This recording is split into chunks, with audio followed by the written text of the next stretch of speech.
Afternoon. Good afternoon, ladies and gentlemen. Dobry dien. We can all just take our seats. We'll kick off.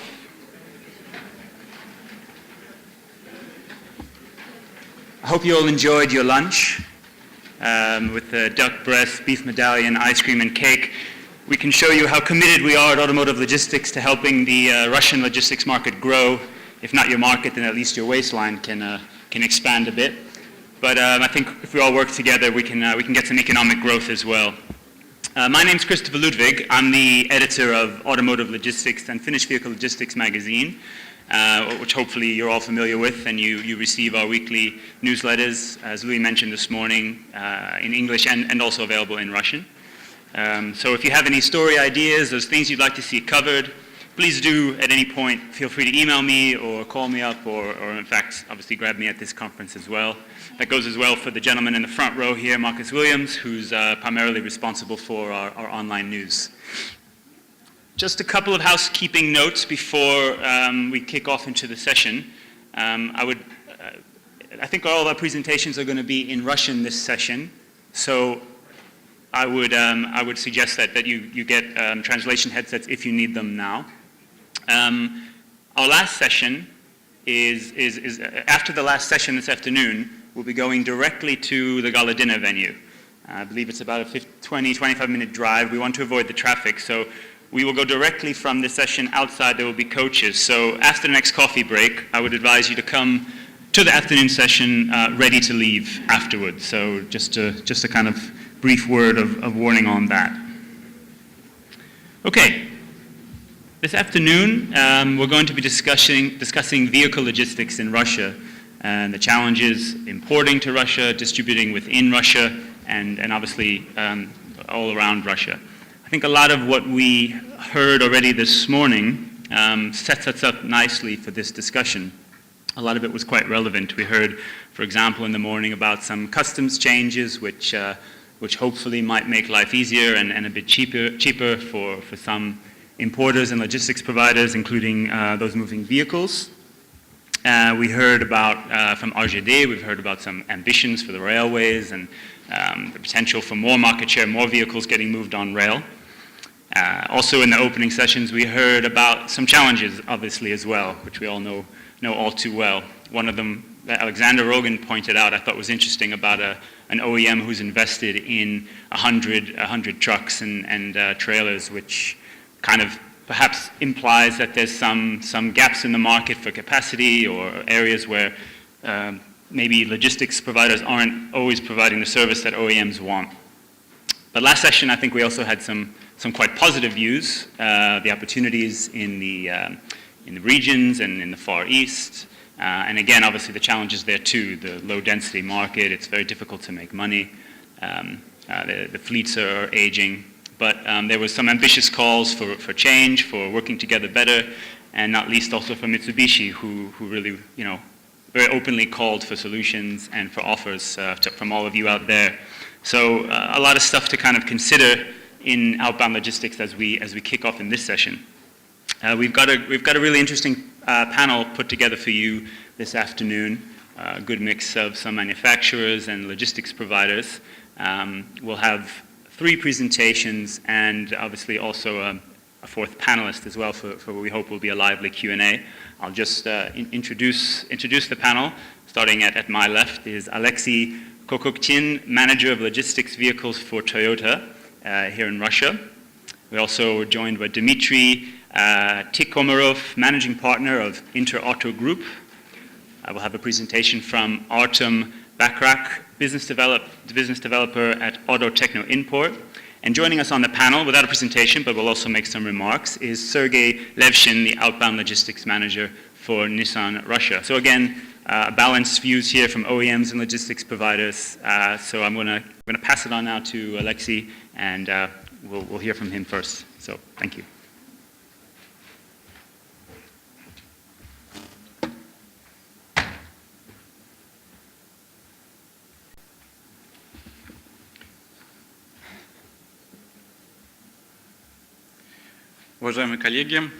Dear colleagues, I am Alexei Kokotkin, manager for logistics with Toyota, and today I'd like to tell you about the challenges we're working on in our company to improve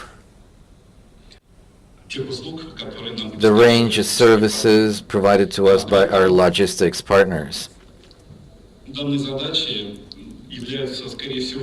These challenges are not unique for our company. They are common for all manufacturers. Let me start off from the strategic development of logistics in our company. The first item to point is the change in the scheme of delivery of cars coming in from mostly Japan via the Far East ports. Most of the flow comes in currently through northwestern ports, but a small part that goes to the Far Eastern dealerships, which is Nakhodka, Khabarovsk, comes from the Far East port. This is the minimum task that we resolve, but now we have another task to address to reduce the time it takes, the lead time for the delivery of vehicles to the Far Eastern customers. Now, to resolve this, we need to find the solutions to the following problems. First, expand the infrastructure of the Vladivostok port.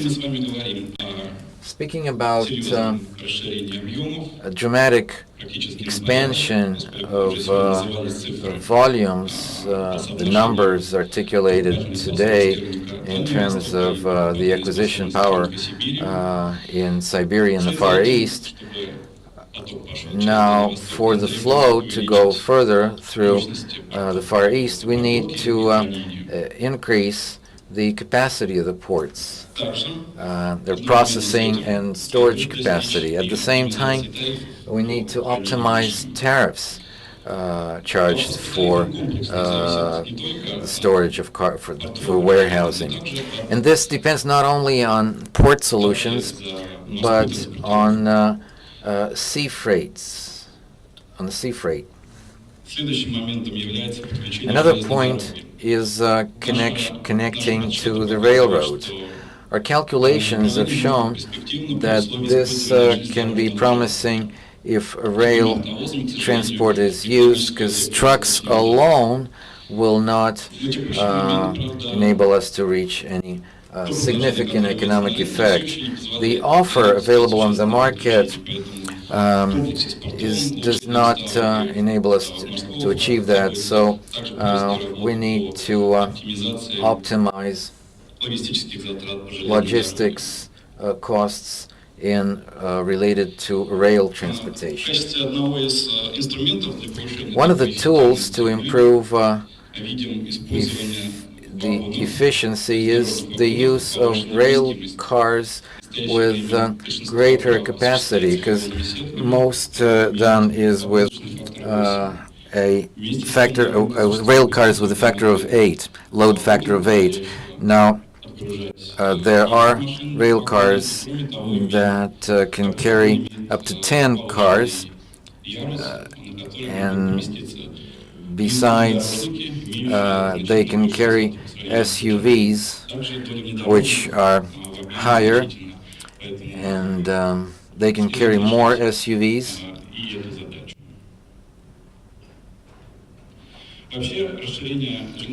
Now, expanding a rail or promoting rail deliveries is something that can benefit not just the Far East.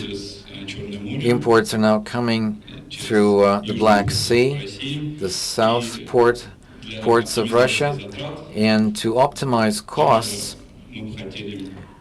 we would like to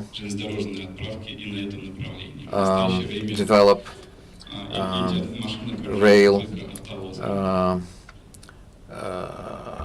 transportation to this destination too. Another important point to improve logistics solutions is to work consistently on each component of the logistics chain. This chart shows you these components, which are the quality of service, lead time, capacity, and tariffs. These are the 4 pillars on which effective logistics solutions are based. To work consistently on the improvement of these, we need to set some clear targets for our partners, some KPIs. We use less, as regards damages, we use the target of less than 1% of damaged product. Damages are seldom, but they do happen, and we think there are effective ways to reduce damages. Speaking about lead time, we think that late loading operations should be avoided, and delivery to the dealership door, the maximum delay should be not more than 1% of delays. Now, as regards capacity, we expect our partners to cover not just the regular volumes or numbers, but also to cover peak times that happen everywhere in spring and in the fall. Besides, as regards tariffs, we expect tariffs to remain unchanged for the entire year, and for tariffs to be as effective as possible and efficient, and to avoid unjustified reduction of tariffs. Tariffs must be as transparent as possible, not just for our logistics partners, but for us as customers. the costs should be substantiated.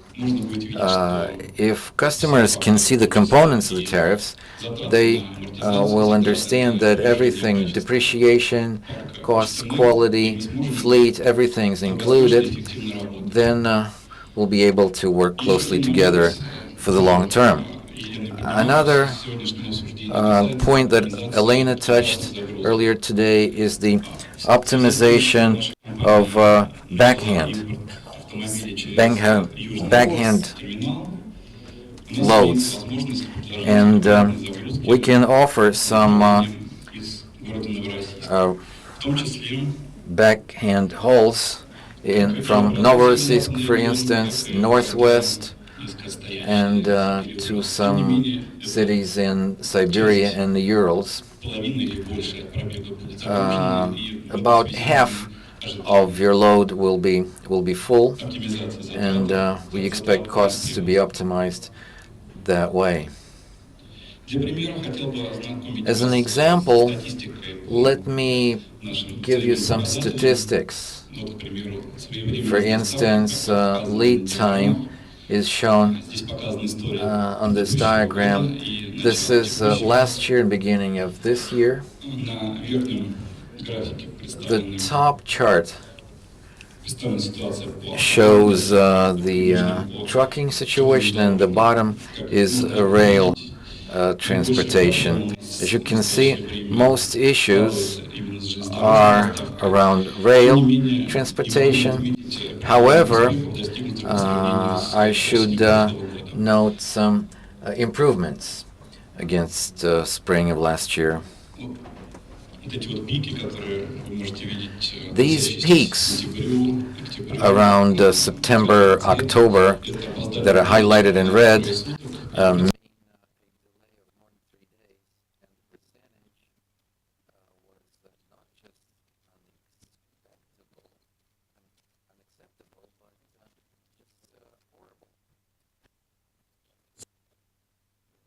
we understand that the situation is difficult to resolve, and we introduced a new scheme, a new mode that is using standalone rail cars, use group carriages to avoid sorting stations, and as a result, your cargo moves faster. Then being late for loading because stations are overloaded in the northwestern routes. One of the solutions could be review the planning, the scheduling of rail cars, and inform timely your railroad. The earlier you do it, the more levers you will have to optimize the entire flow. Speaking about trucks, which are not ideal either, and as you can see, they don't meet the targets. Key reason of delays are still defects on route and during loading. As regards loading, defects in loading, this can be easily resolved because we can have some backup trucks. And speaking about delays for unloading, this is subject to regulation.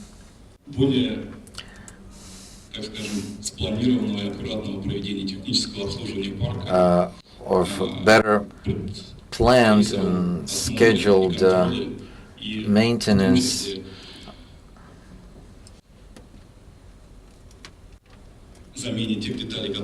including replacing parts that are obsolete. We should not wait for them to go out of order to prevent any accidents.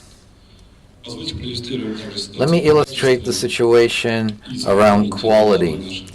If you recall last year's presentations, we were took pride in showing you progress we made with our partners in the defects dynamics, bringing it down to less than 1%. However, looking at the beginning of the current year, we can see a negative trend here,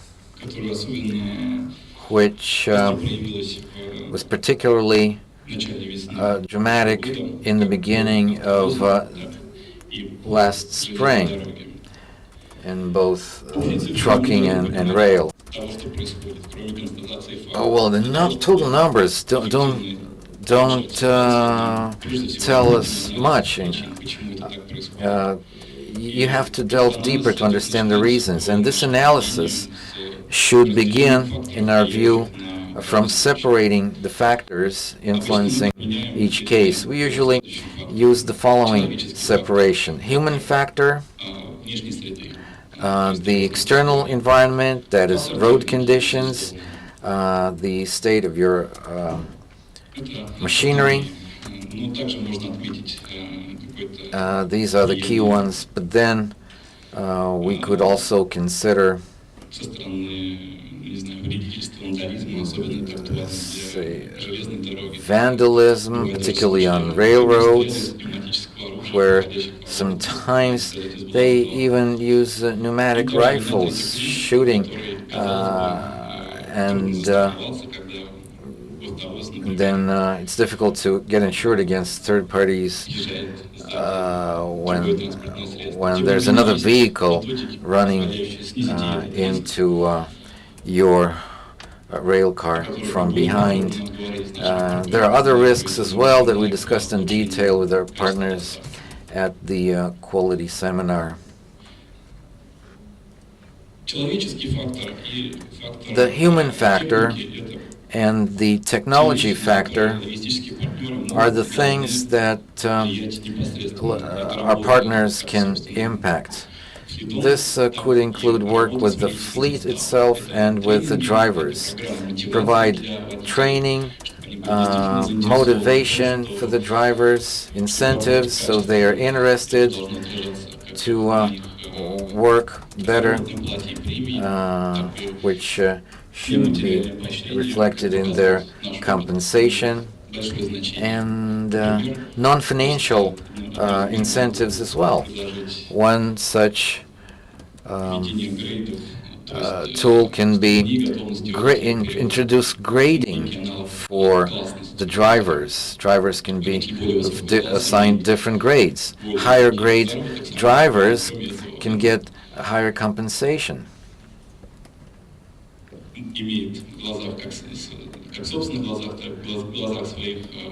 as well as can see some respect. Now, as regards the road factor, the best thing to do would be to install mechanic means.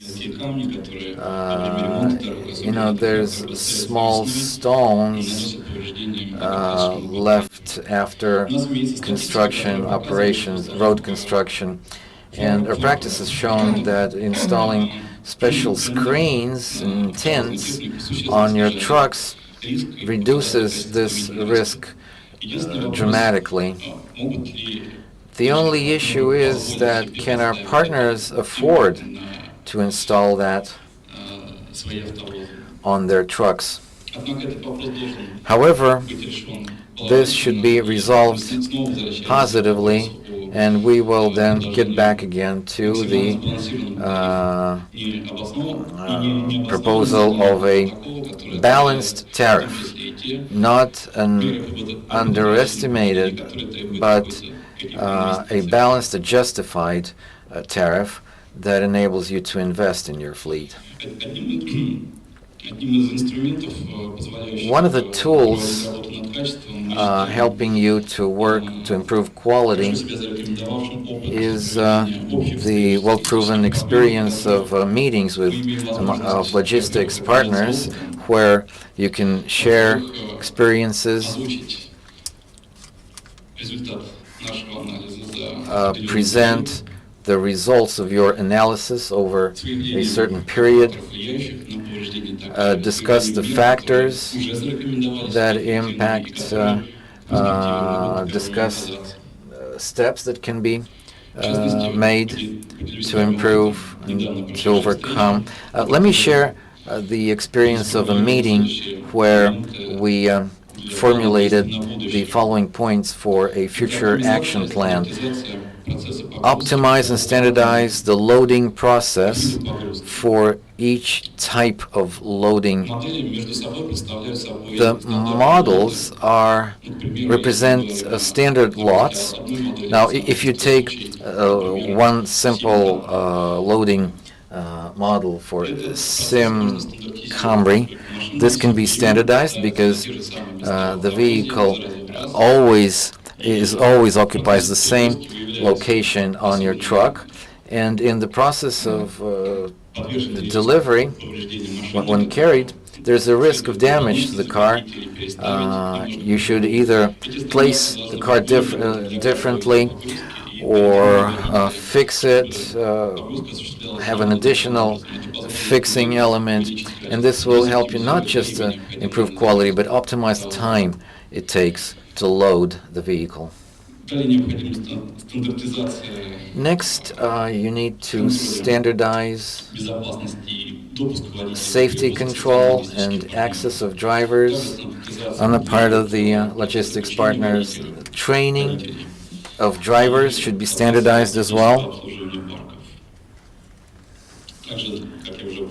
The servicing and maintenance of your fleet, mechanic means of protection. Not all of them are effective, and only in the course of operation you will find out which are effective. What steps do we intend to make next?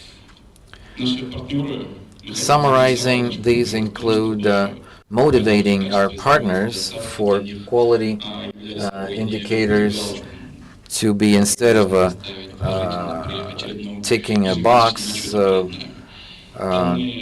in a report, these indicators of quality must reflect real-life situation, because tariffs, once optimized, are now approximately on the same level across the entire market. So without damage to the entire economy, we as a customer and as a producer can identify the percentage of each logistics partner.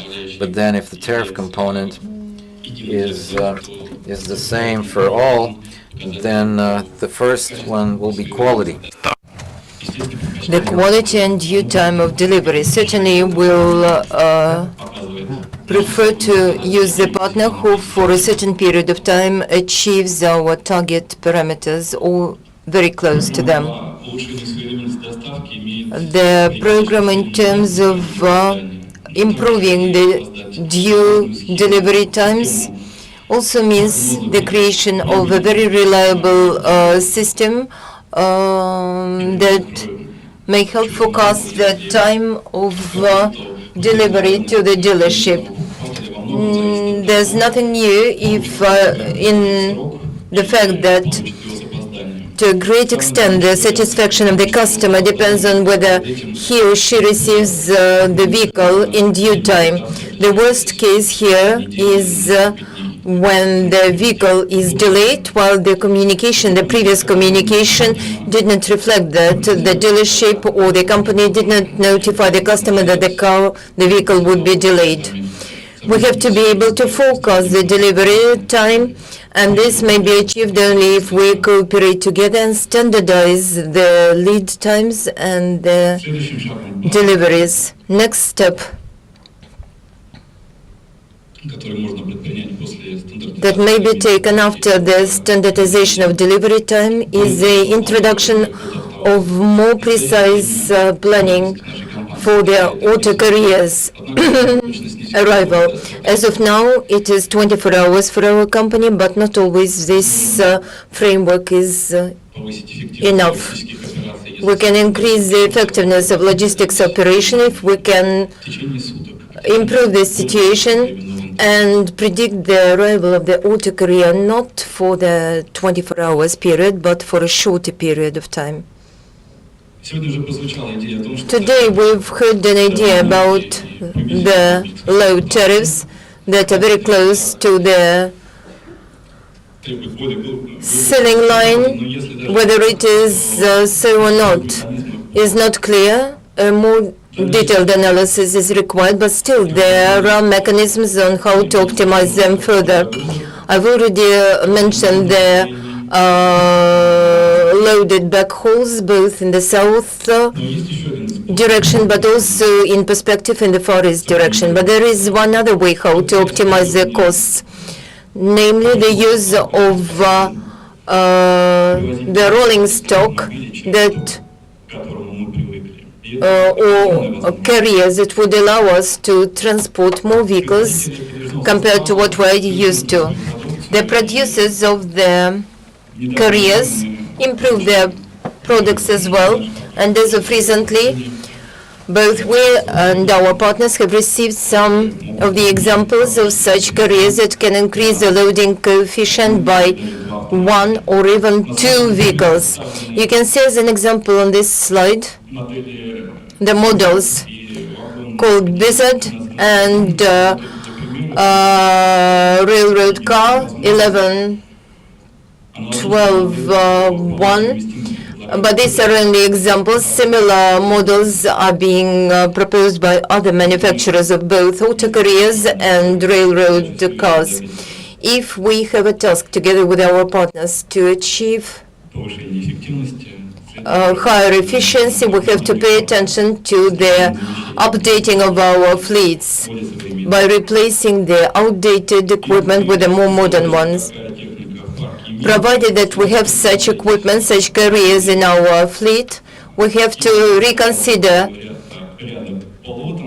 the formation of the lots in terms of different models and use our equipment up to 100%. We can't overload the carriers, so we can't use it 110%. But we have to use it 100%. So, for example, now we are able to load more than we used to load previous year. For example, 6 RAV4, 3 Venzes, plus 3 RAV4, or the other schemes that you've seen on the slide. Thank you for your attention. Okay, thank you very much, Alexei. I think that was a really interesting presentation. It didn't just point out some of the difficulties in Russia, but it spoke very specifically about solutions and some ideas that I think the whole industry can certainly use and think about together. It obviously requires partnership for some of the kind of investments that I'm sure we'll refer to, but we'll come back to more of that during our discussion and Q&A. But now we can get a logistics provider view with Dmitry Tikhomirov from Inter Auto Group.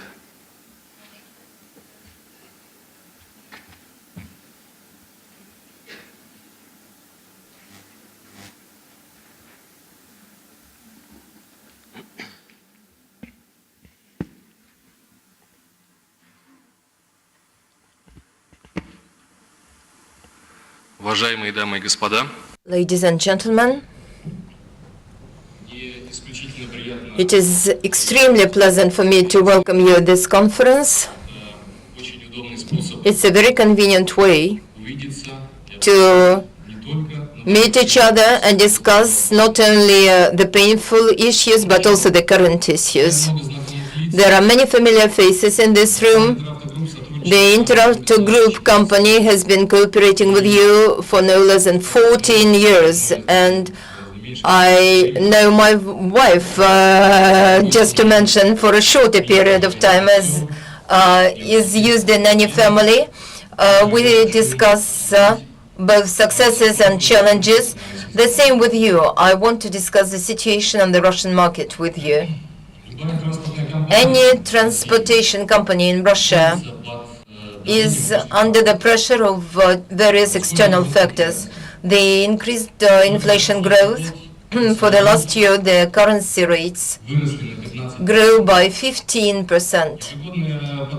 The annual rising cost for diesel fuel is more than 12%, and all this is a very heavy burden for our companies. We shouldn't forget about the internal factors either.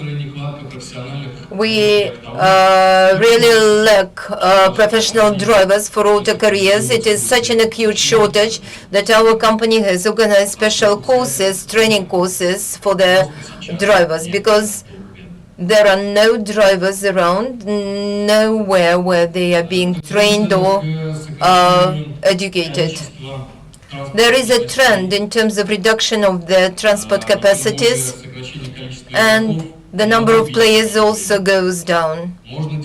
This is a new trend of our times. We can certainly make pretenses that we do not notice this, but for the last year, several of our colleagues have closed their companies and left the business. No one came there to replace them. I can't remember that even back in 2009, there had been such a drastic decrease of transportation capacities, or such an active living. Never LSP companies left the market so quickly. But many transporters are not even thinking about this. They live in the conditions when all the factors that I've listed, both internal and external, impact them greatly, especially the pricing process. I have not mentioned the main factor as yet, the main factor that impacts our price. For the last 4 years, the transportation companies have not practically updated their fleets. As of today, 62% of the auto carriers have run more than 1 million kilometers. The mileage is over 1 million kilometers. If this trend continues, by 2015, 85% of auto carriers will be very old, and we have a very long contract which envisages a fixed rate for a long period of time, several years in a row. I know what you are thinking about when you sign off the expenses part of your budget. I know what you think about when you approve very high costs for repairs of your vehicles.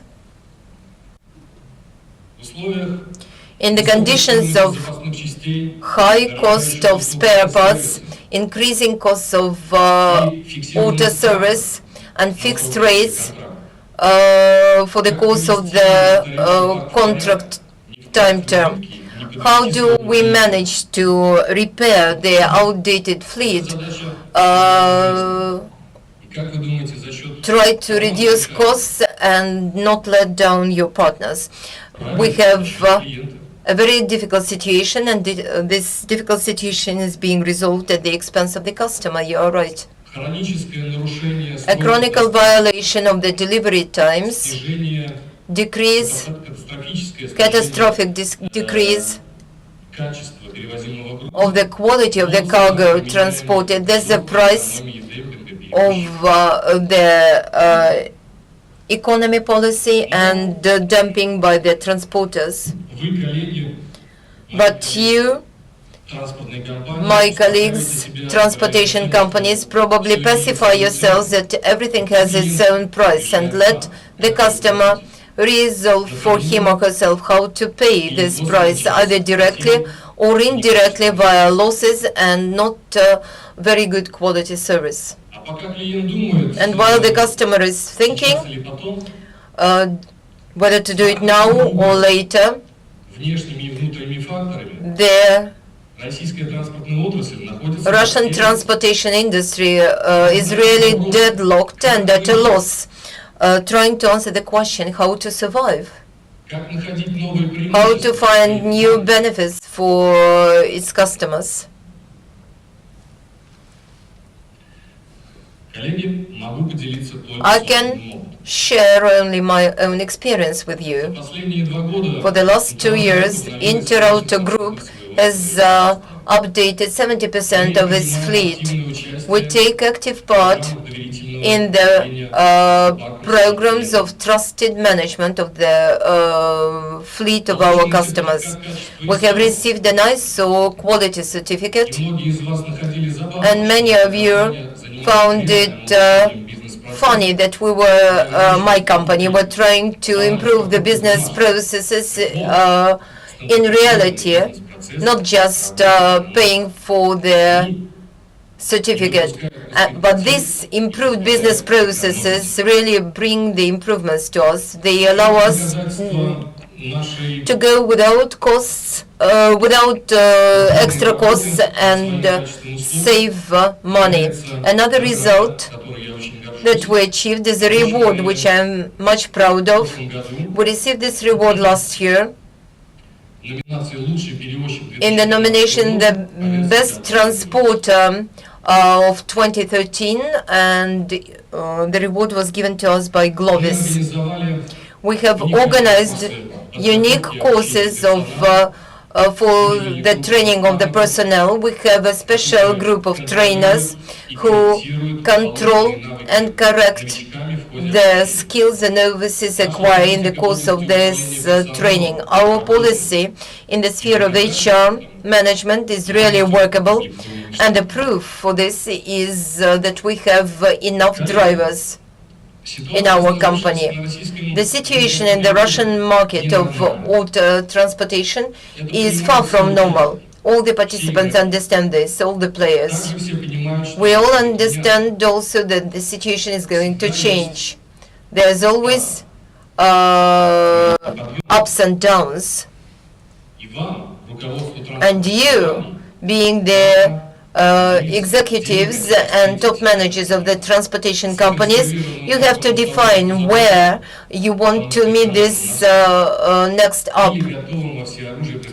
Either not ready for the new situation, or really ready to offer a good service to your customer at a good and reasonable price, and only correct management that is aimed to updating the fleet, constant work with your personnel will guarantee, and also the constant work in terms of improving the quality will guarantee the future of the transportation services in Russia.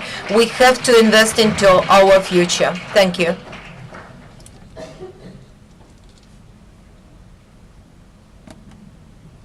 Okay, thank you again, Dmitry. Again, another, I think, very open presentation, very honest, giving us a lot of good food for thought.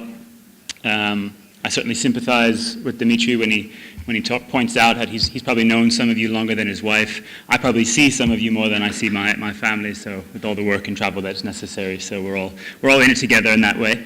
Next up, the last presentation. I'd like to invite Artem from Auto Techno Import.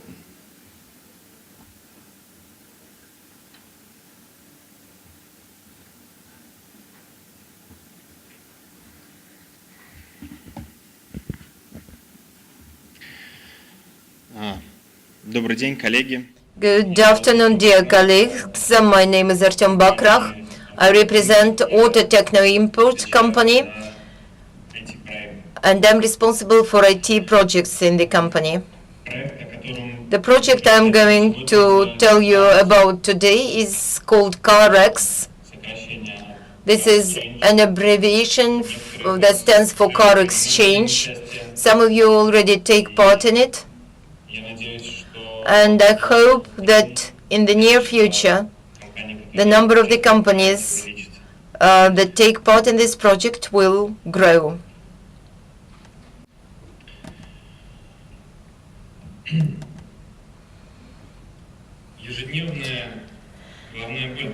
Everyday headache of all the transportation companies are the rates.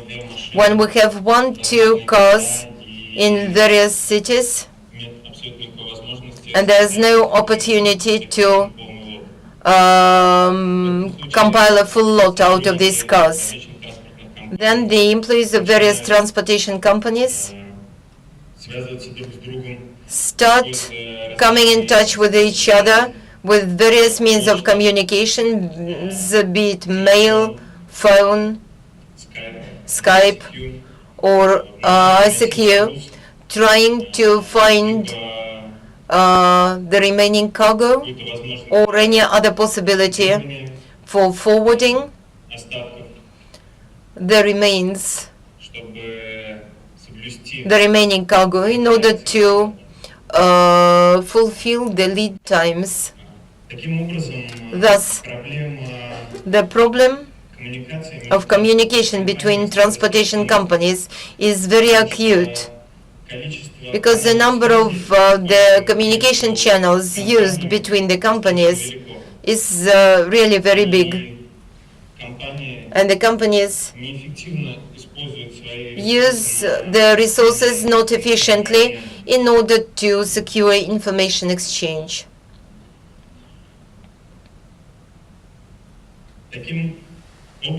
Thus, we have to have a certain mechanism in order to structure and unify the information exchange between us, the companies.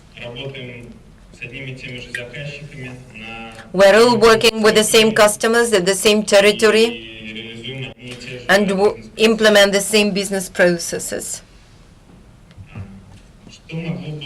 What could become or what may be seen as a solution to this problem or challenge? Just imagine a unified information platform that would be convenient, quick, simple, reliable, and at the same time would allow to conduct all the current and future communications between the transportation companies, exchange information about loadings, and provide the information in the same format, as well as control the transportation process. We have called this system CAREX. What is the goal and the task of the system? Its task is to secure effective information exchange between the companies.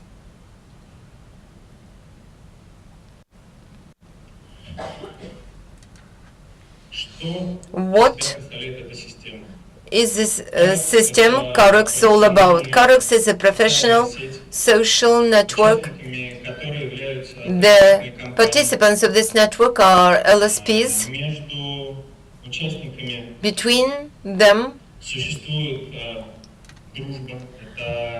friendship on the basis of contracts exists. Contracts for transportation. We place our remaining cargoes, we upload them into the system and define which of our friends will have access to this cargo. The companies that receive access for the cargo may analyze their remaining stocks and what the partners, their CAREX partners, offer them, and can generate a proposal for transportation. How can CAREX increase the efficiency of LSP's work? First, by optimizing the communications between LSPs. There's no need to control several sources of information at the same time. Check new requests or modified requests. Thus, the level of stress of the forwarding department employees goes down, and all the information from all the partners is available in one place. Во-вторых, Second, для принятия to решения о make a decision about the transportation, знать it is sufficient for us to know full parameters of the transportation, what's to be transported, from where to where and when. даже But обмен even таким the exchange of this информацией может small происходить разными volume of information may be carried out in different ways. And the request with this information множество различных may форматов, may be in different formats, starting from the textual file and ending with all kinds of electronic charts. The presentation of the information in one place and in the unified format that would be convenient and easily understandable by everyone allows to optimize the work of the logistics department.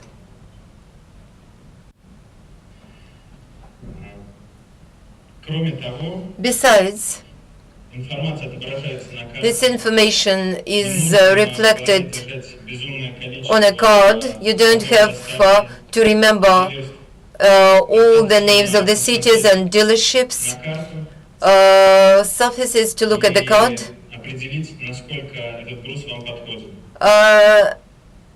at the map, and analyze whether this cargo may suit you or not. CarX also allows to control the delivery process and the work with the subcontractors. One interface provides you all the information about the life cycle of the cargo, starting from the placement of the request, including the creation of the proposal, approval of the transportation, completion of the transportation. At each stage, the system tells the user which actions need to be taken by the user, him or herself, and by his or her partner. And there is a possibility to communicate with the partner at the same platform. No need to go back to your email to copy things from things like VIN numbers from your reporting and accounting system. You can create a usual dialogue in connection with the specific cargo and ask for all the information needed. Thus, the system that we have developed optimizes communication between different LSPs, simplifies the work of the forwarding departments, and allows you to control the transportation process.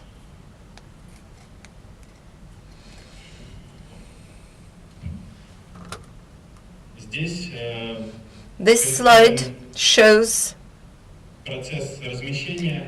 how the process of the request placement goes on with the use of CarX and without CarX. As you see, 6 rather simple steps, which may include various ways of information transfer, and definitely the information transferred will differ in terms of form, shape, and format, though it will contain the same information.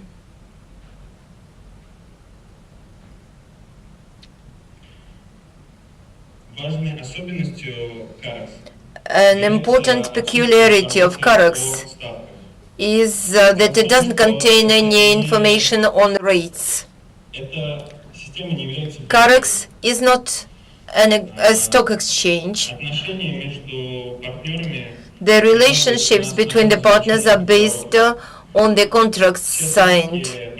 All the rates are provided in the corresponding addendums or additional agreements. The main goal of this system is to secure a simple information exchange. As of now, the system is being tested, Вы можете посмотреть, and it is a test operation mode that it is being used in. You can look at the interface of the system. есть какие-либо вопросы. If you have any questions, I will gladly answer them. Thank you.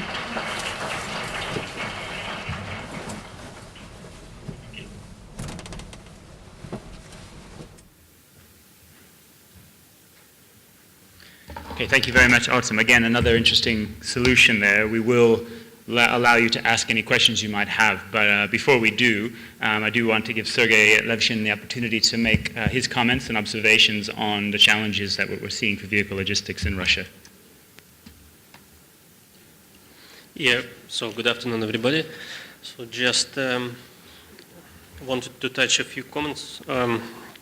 Just looked at the topic of the panel, which is challenges of distribution vehicles to, from, and in Russia.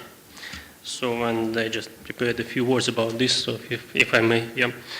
So first, in terms of the challenges to Russia, well, concerning the alliance, Renault-Nissan, which I'm representing here, actually, for the moment, we don't see any challenges in terms of approaching vehicles to Russia. So a few years ago, we had some challenges in Baltic Sea where in winter time. So, but now it's more or less okay. So distribution from Russia. Currently, we stopped a distribution of vehicles to Ukraine, and you all, I believe, know the reason, and you know his name. And the challenge for us, this is the distribution to former CIS countries like Kazakhstan, where we've got, of course, a big mileage, which is not good for the quality. Yeah, that's one of the challenge. In terms of the distribution of vehicles in Russia, I will just touch just one. The challenge that we've got now. So I think everybody knows that on a high market, so everybody's fighting for the capacity, and we have a problem, or we have a challenge to deliver vehicles on time and to find the proper trucks to deliver our vehicles. But now the condition is a little bit different, and we've got a weak market.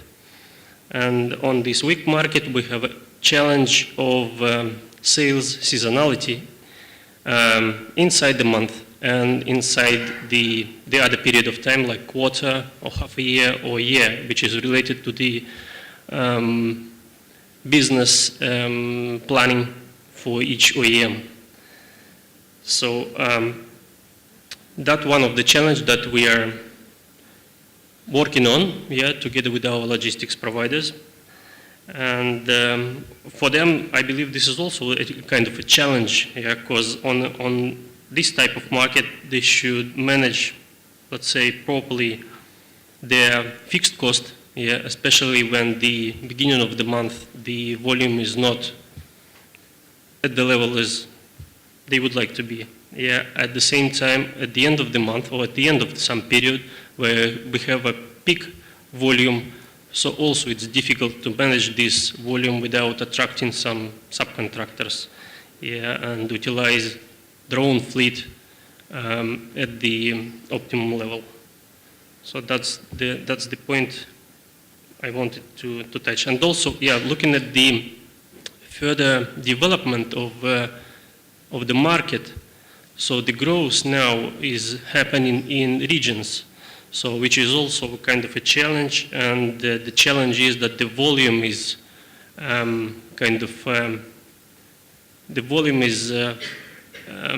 splitting, yeah, and we have destinations with the low volume, so where it's difficult to get a volume sufficient to fulfill the truck. And the solution that Artem just presented, CarX, I believe, could help to solve this issue. Yeah, thank you.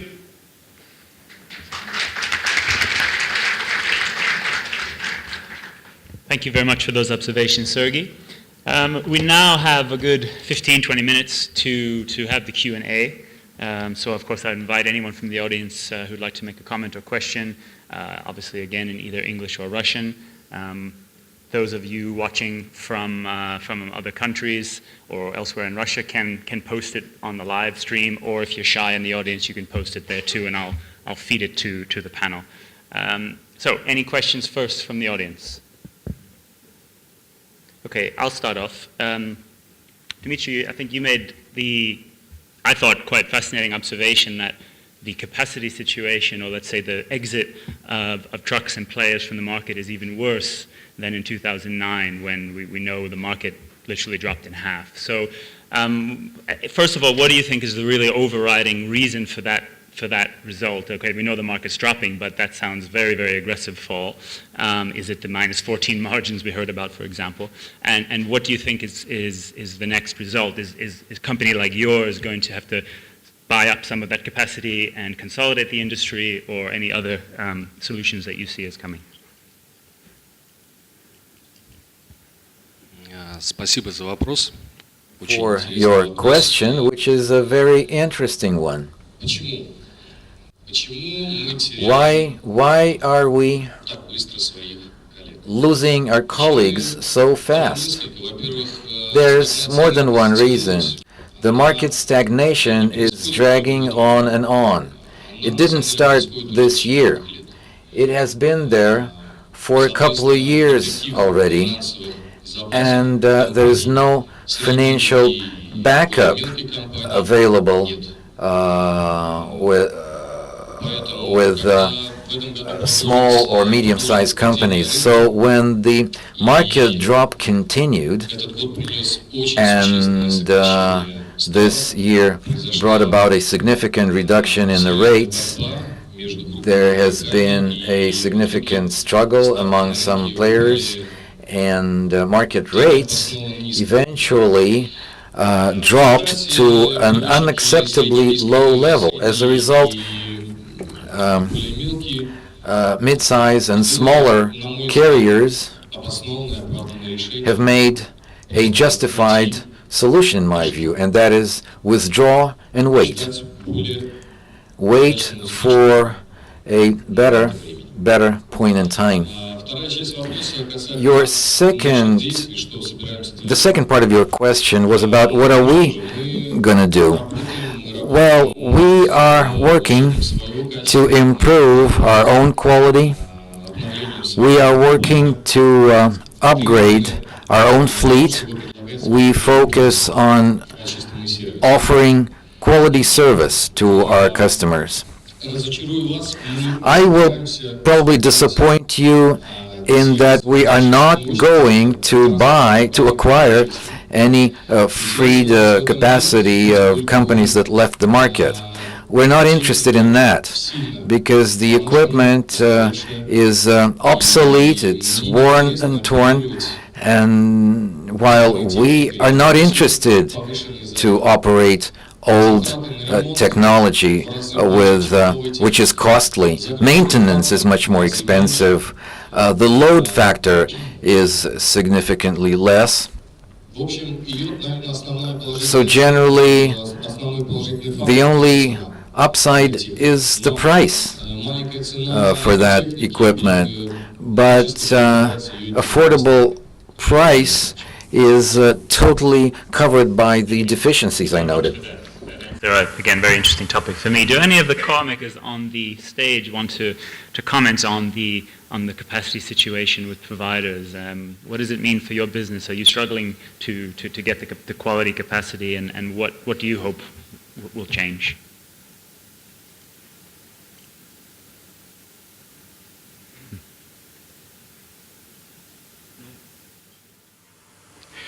Спасибо за вопрос. Thank you for your question. Let me repeat some of what I already said in my presentation about the market situation. We cannot leave without attention the situation around the deteriorating damage factor and the instabilities around lead time. One of the steps to take could be invest in rolling stock. So let me repeat this again. Once rates have been, if provided rates are reviewed on an annual basis, you should not reduce unjustifiably rates any further. We're not interested in having rates below cost because we know this cannot last forever. It will be unstable, unsustainable, and we got to be true to ourselves and our partners. If investment is required in your rolling stock, you got to include that in your rates, and it's the same situation for all our partners. Thank you for that. Did you want anything, Sergey, or? Well, actually, I fully support when we discussing the price level at the RFQ or at the tenders that we do.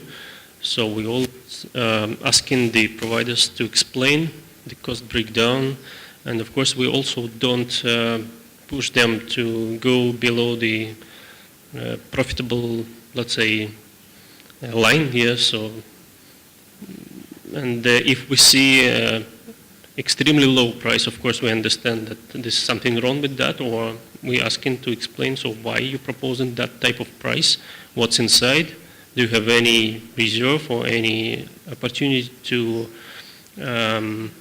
work on the quality of the transportation and so on. So this is in our both interest, of course. Okay. I mean, I'm a journalist, so that makes me probably the only poorer group than vehicle logistics providers. So I don't claim to understand the business very well. But when we say that we need more investment and better equipment, and Toyota pointed out things like different technology or processes that can be invested in as well, it does seem a very difficult solution when rates are in decline.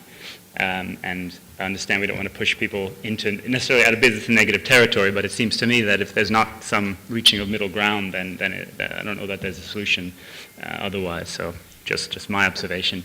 Any questions at this point from the audience? You're all quiet, but I'm afraid you're not going to get out of here any sooner because I have a list of questions. I wanted to ask some questions about subcontracting.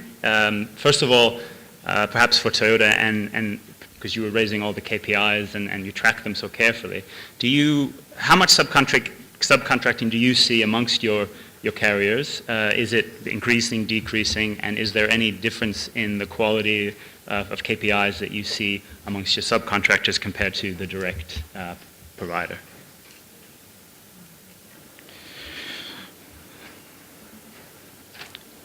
So frankly speaking, share of subcontractors is decreasing in Toyota business, and this is our strict strategic direction to avoid subcontracting. I will explain. Analysis of quality performance shows that first factors which are at the first place which influence to quality decrease is human factor and technical factor. As I mentioned during my presentation, these factors are under direct control of logistics service providers. But when we increase the stairs between them, meaning that we work directly with a transportation company, but when this transportation company orders another one, so there is extra chain which actually makes difficulties and obstacles to gain the result. So our statistics clearly shows that unfortunately quality performance when we apply subcontractors is notably less than when we use direct contracts. So that's why we try to avoid this. And the experience at the Alliance, is it similar, or do you have, Well, actually, yeah, this is similar experience. So we're decreasing the level of subcontracting. Of course, we would prefer to work with the direct partners, and but at the same time, we understand in the peak season, so it's not possible to manage all the volume with their own fleet. So, but our partners, they have their own partners, so and they do control them well. It's not a problem for us. I don't know if any of the providers want to give their perspective in terms of how you're working with subcontractors or making a point to work less, or how you maybe, I mean, you Dimitri addressed training for drivers and all those challenges. It must be even harder when you're trying to deal with external companies. Я могу только I can only действительно подтвердить слова своих клиентов indeed confirm the words о том, что да, of our customers that yes, indeed, there's a limit to the number of subcontractors we can use. However, there's also a mutual understanding that you cannot do without. поэтому наши клиенты Therefore, борются за качество, our customers fight for quality, we fight for quality, нам это удается. and we manage to win. We just set a barrier, we set a bar, a percentage ratio, which may vary for different clients. There's a quota for subcontractors, and of course, it's critical to have ongoing contacts with your subcontractors. This is super critical, and it's super difficult today because companies are on the edge of survival. And I would say that quality may suffer in these situations because carriers are concerned first and foremost about their own survival, and quality goes back to the back burner. Thank you. Question for Artem about Carex. First of all, I guess I didn't quite catch in the presentation, is this a proprietary system of Autotechno import, or is it a third party? Is it modeled on a sort of system that's used elsewhere? Can you talk about, what the kind of model is and where the idea comes from? Это система, которая была It's a system that was invented by Autotechno Import and implemented from scratch as ordered by Techno Import. We did not take any other existing system as a basis. We developed it starting from scratch. Thank you. Anyone from the audience have any points or questions to make? Okay, right in the middle. We have a microphone coming, so if you can just... Can you just grab the microphone so we can get the translation as well? Thank you. Just name and company as well. Здравствуйте, меня зовут Иван Карасев, компания Ivan Karasев, Ford Solars. First question to Alexei. Alexei, could you please illustrate how successful is your experience in the Far East and how that impacts your distribution? And second question, do you have plans to develop compounds shortly in Siberia, in Ekaterinburg, in terms of improving service quality for dealerships in those regions? And a question to Artem, if I may. Your system, is it intended to interact with the manufacturers? Or did you plan to just combine service providers? Thank you. Спасибо за вопрос. Thank you for your question. As regards the Far East, our operations in the Far East continue successful. You have a separate logistics scheme for the Far East in place in our company. We even have two such schemes. One for the Far East, where vehicles get to the Far East from the plant via a small accumulation hub in Vladivostok, and another one goes via the Moscow depot.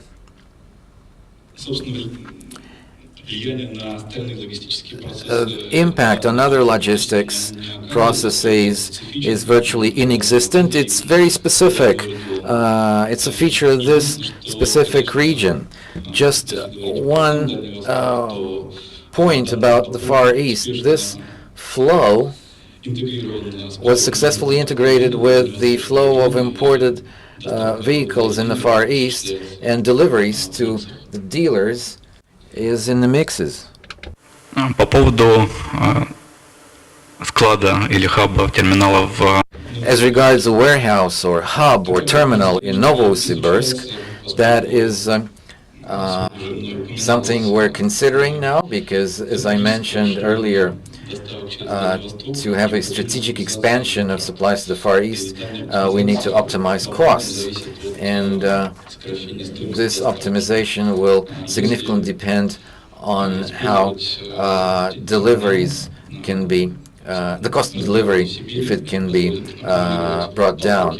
So in Siberia, if we can accumulate flows, then this approach will enable us to forecast some cost cutting. But this is now in consideration. There is no ready solution yet. Nothing is being offered or accepted for the time being. It's just one of the options for the Far East now. Yeah, and then Artem can answer his.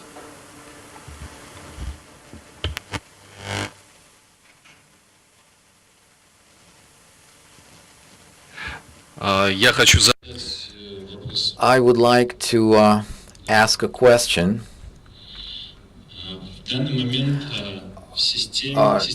Currently, the system is intended to act as a mechanism of interaction among carriers exclusively, only. If someone wishes to establish interactions via CAREX, we can try and see how this can be done. For the time being, what we have registered in the company is 5 companies, 5 carriers. Thank you. Я хочу... I'd like to ask a question to my colleagues, my potential clients. This might be an acute question, but I hope it'll be interesting for everybody. What will you do if your current service providers all of a sudden one day come to you and say that the rates that we've agreed for a period of 2 or 3 years, unfortunately, are impossible to use anymore? We have to raise them. What if they say that to you? What will you do?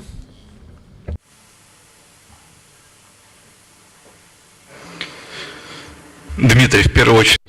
Dmitry, first we will ask, based on what were those rates communicated to us in the first place, before the contract was assigned? They were intended for a specific period of time, and then, in the middle of the term, you raised this question, this issue. That question will require some economic substantiation. What if they say something that you will not like, and you will stop receiving the service from them?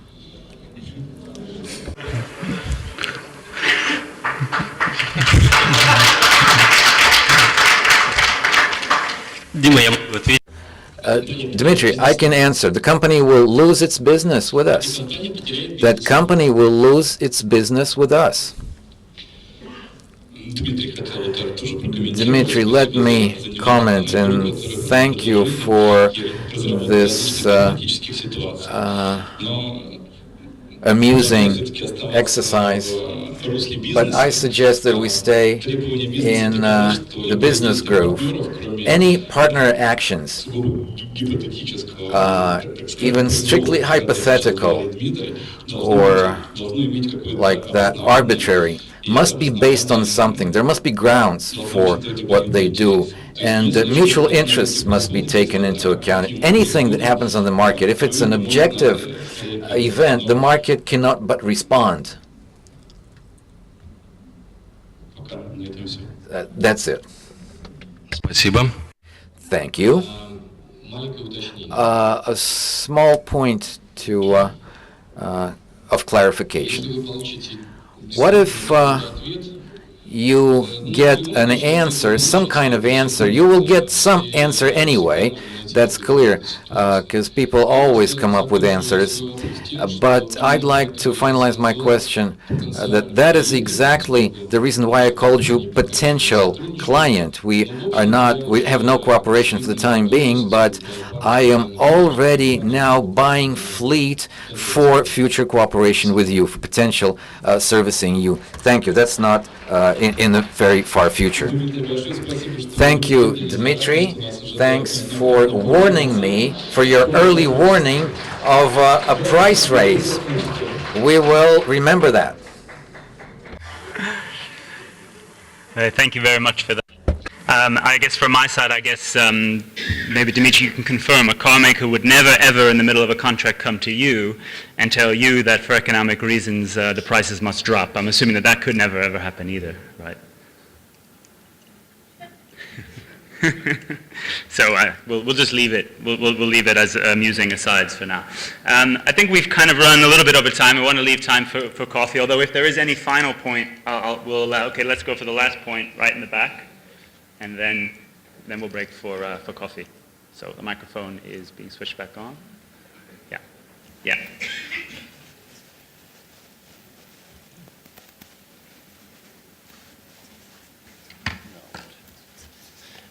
I suppose I better stand up. Hi, Chris Godfrey from Renault Nissan Alliance Logistics. The point you just raised, Dimitri, is an interesting one, and maybe concerns some of the OEMs about the length of contract potentially that they would award in that scenario. It's been mentioned a few times today, length of contract and long-term contracts. I'd like to understand from an LSP's point of view what you consider to be a long-term contract. Chris?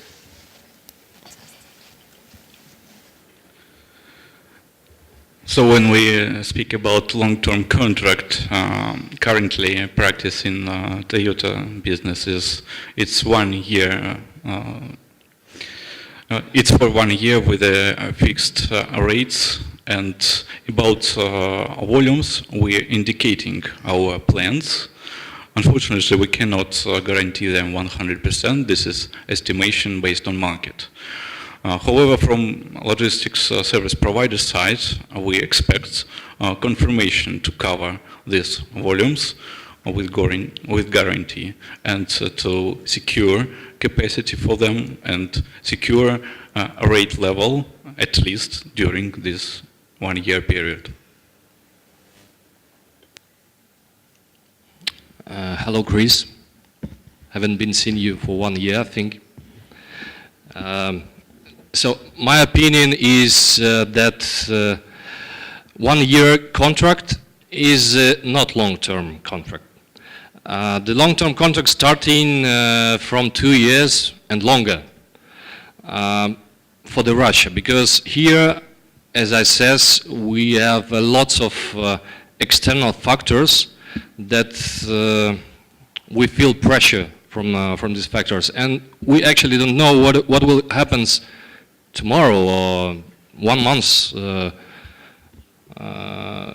So in this case, 1 year is okay, but longer we have to negotiate with our client some kind of open book of our costs, because during the long-term period we feel hard pressure on our costs, and we cannot do anything with it. Thank you. Thank you. Oh, you want to follow up there? Yeah, Dimitri, I fully agree with you. I don't think a one-year contract is a long-term contract. Yeah, and if suppliers are going to invest, it certainly needs to be longer than 1 year. Yeah. Okay, I think on that point where some agree, some disagree, we're gonna leave it for this session so we can have some coffee. We're absolutely not done with any of these discussions, not least in some of the following sessions. But also tomorrow afternoon we have round tables where we break up into smaller groups and we can discuss a little bit more intimately some of these things. But I would like to thank our panel. I think it was a great set of presentations, a really open and a fun dialogue as well. So a big round of applause for them. Join us for coffee, and then if you remember the end of the next session, we're going to go straight to the gala dinner. So do come prepared. Thank you.